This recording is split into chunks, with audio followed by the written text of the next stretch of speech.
You know, when I was young, there was one thing that I wanted more than anything in the world, and that was to be a gynecologist. But my mother, the defect, said it was too creepy and perverted for a 6-year-old to be thinking like that. So she limited my choices, and choice, after all, is what defines us. Which is a good thing, because our next game is all about choice. And that game, Deus Ex: Human Revolution. In the past, the Deus Ex series broke down many barriers and offered gamers huge worlds to explore with a variety of options. Deus Ex: Human Revolution offers the same, and a whole lot more. Developed by Square Enix, this prequel RPG had a lot to live up to, with punching through walls, a barrage of technical gadgets, and an intriguing neo-noir story. So, did the developers fail in bringing out the goods? We find out. The temptation to misuse it is hard to resist.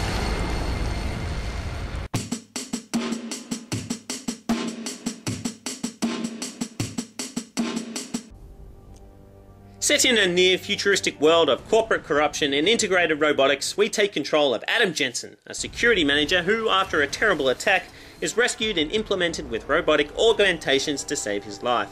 These allow him to kick all kinds of booty, and they come with a free pair of sunglasses. Jensen must now use his cybernetics to unravel a vast conspiracy and determine the fate of humanity. Human Revolution has a great Tron/Blade Runner feel to it, with a heavy emphasis on choice in gameplay. The writing is pretty good and there's plenty of twists and tough decisions to make along the way. Whilst at times the story can be a bit overdone, it more than makes up for it by making you feel like a total badass. The AI is pretty stupid at times, but also can be very realistic. With easy access menus and controls, Human Revolution is an impressive RPG with an intriguing sci-fi storyline.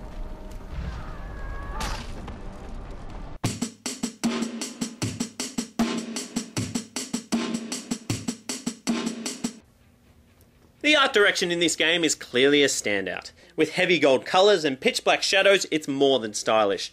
Techno gadgets and takedown scenarios look awesome, and the overall design is spectacular. However, the character models and level design is where this game drops a bit.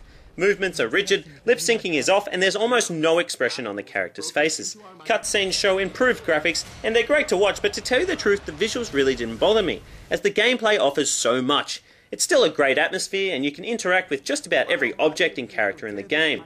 Voice acting can range from good to shocking, and Jensen's voice can at times seem a little too cliche, but it's forgivable. What I loved most about the sound was the music. It has a great pulse and rhythm to it, and it encapsulates the game's moods quite well.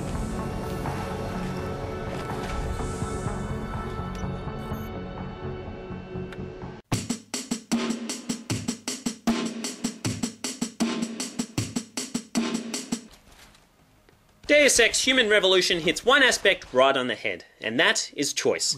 Every quest, every battle scenario or conversation can be handled in multiple ways. For example, when breaking into an area, you can charge in and kill everyone, or sneak around taking out guards one at a time, or find a secret path and avoid the situation altogether. It's rewarding gameplay that can feel quite realistic despite its setting, as you can die just as quickly as your enemies can, and you'll have to hide their bodies.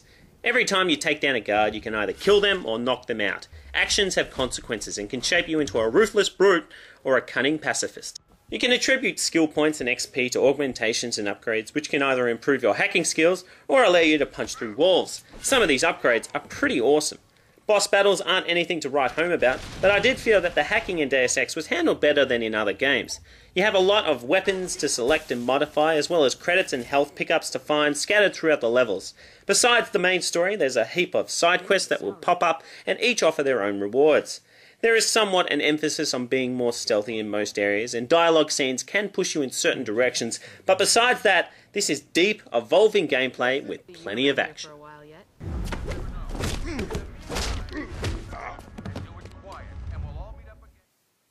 Now, it took me a little while to get into this game, but when I did, I couldn't put it down. The shooting aspect is more like a side component, and it's the RPG and the choices that you make that will really absorb you into this title.